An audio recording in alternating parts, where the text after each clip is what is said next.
इस वीडियो में दिखाए गए सभी किरदार एआई द्वारा बनाए गए हैं।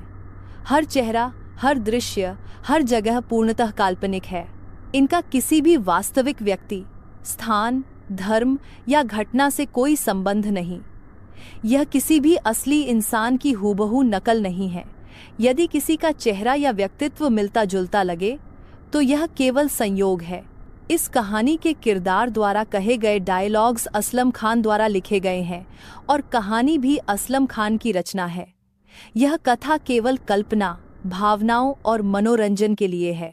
इसका वास्तविकता से कोई समानता मात्र संयोग है। दर्शकों से अनुरोध है विवेक के साथ देखें। इस चैनल में प्रवेश करने के लिए धन्यवाद। थी और असलम अपनी बीवी को प्यार से जन्नत कहता। दिल की गहराइयों से उसके होठों पर सवाल था, या अल्लाह, तेरी मदद कब आएगी? मेरी किस्मत में शायद ठोकरें ही लिखी हैं। आज समझ आया, लोग क्यों कहते हैं सिर्फ कोशिश से कुछ नहीं होता।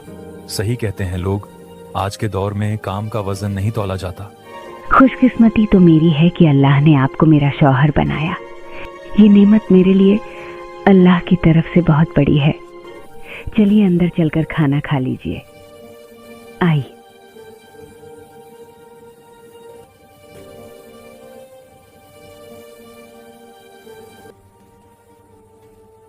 असलम की बीवी ने उसका हाथ थामा और उसे घर के अंदर ले आई।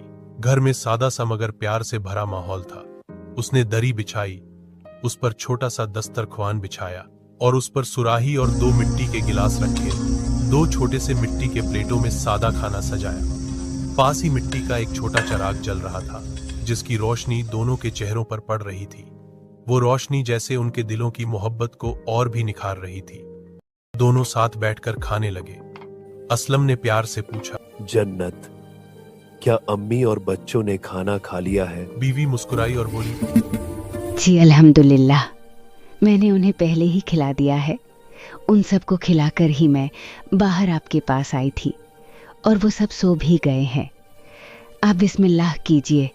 खाना खत्म करने के बाद दोनों ने एक साथ हाथ उठाकर अल्लाह का शुक्र अदा किया। उनके दिलों में यह यकीन था कि मुश्किल चाहे कितनी भी बड़ी क्यों न हो, मगर अल्लाह की रहमत हर मुश्किल से बढ़कर है।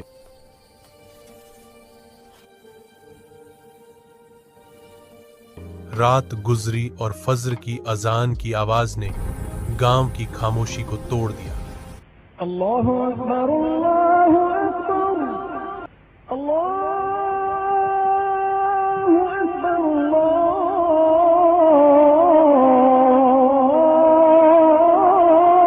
अकबर।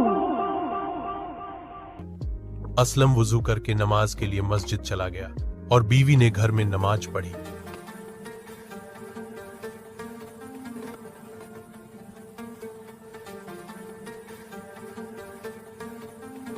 सजदे के बाद उसने अपने हाथ उठाए और दुआ करने लगी। या अल्लाह, बेशक तू बड़ा मेहरबान, वो रहम वाला है।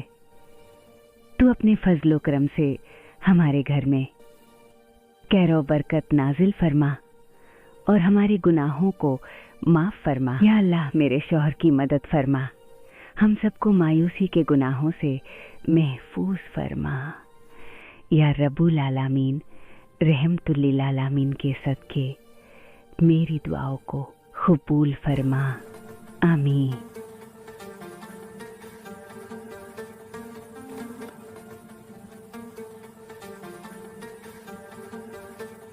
उधर असलम भी मस्जिद में नमाज अदा करके लौट आया।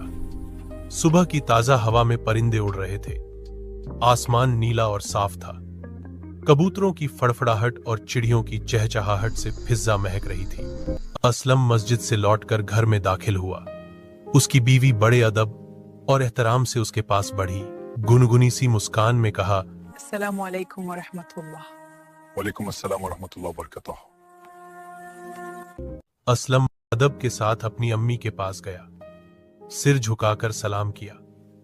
अम्मी ने प्यार से सिर पर हाथ रखकर बरकत भरी दुआ दी कि रब तुम्हें रोजी दे, तुम्हारी हर तकलीफ खत्म हो जाए।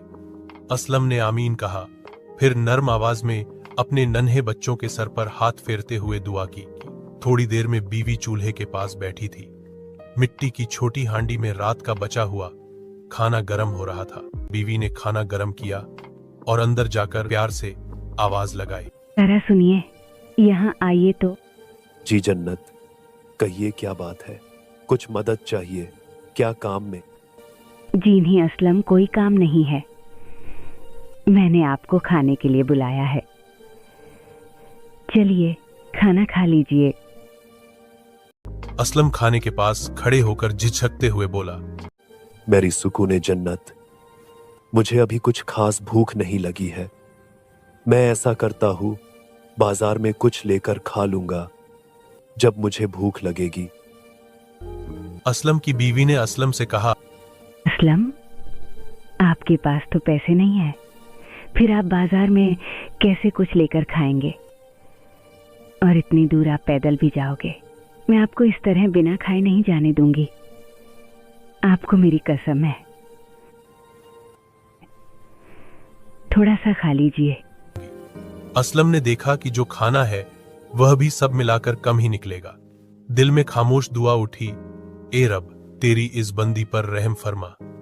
फिर उसने हार मानना ही सही समझा और मुस्कुराकर कहा, ठीक है, तुम भी मेरे साथ बैठो और मेरे साथ खाना खाओ। बीवी ने कहा, पहले आप खा लीजिए, मैं बाद में अम्मी और बच्चों के साथ खा लूंगी। मगर असलम ने भी अपनी बीवी को अपनी कसम दे दी।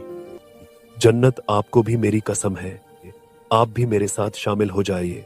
चलिए बिस्मिल्लाह कीजिए। दोनों ने आंखों में नमी लिए हुए हंसकर एक दूसरे को तसल्ली दी।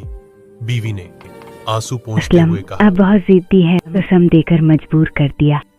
चलिए खाना खाते हैं। और हाँ, यह वक्त याद रखना असलम, ये दिन भी गुजर जाएंगे। इंशाअल्लाह हमारी दुआएं बहुत जल्द कबूल होंगी, आप बहुत जल्द कामयाब हो जाओगे।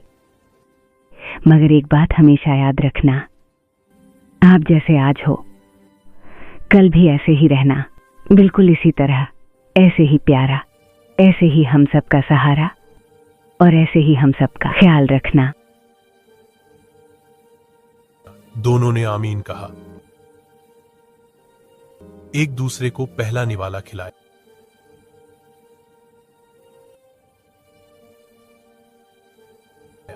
और खाना खाकर अल्लाह का शुक्र अदा किया।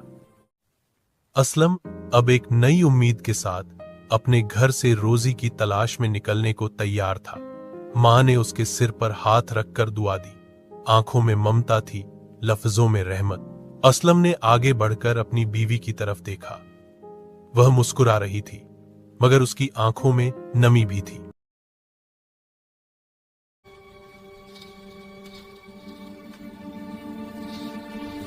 उसने प्यार से कहा, जाकर आइए, ज्यादा सोचिए मत, इंशाअल्लाह सब कुछ अच्छा ही होगा।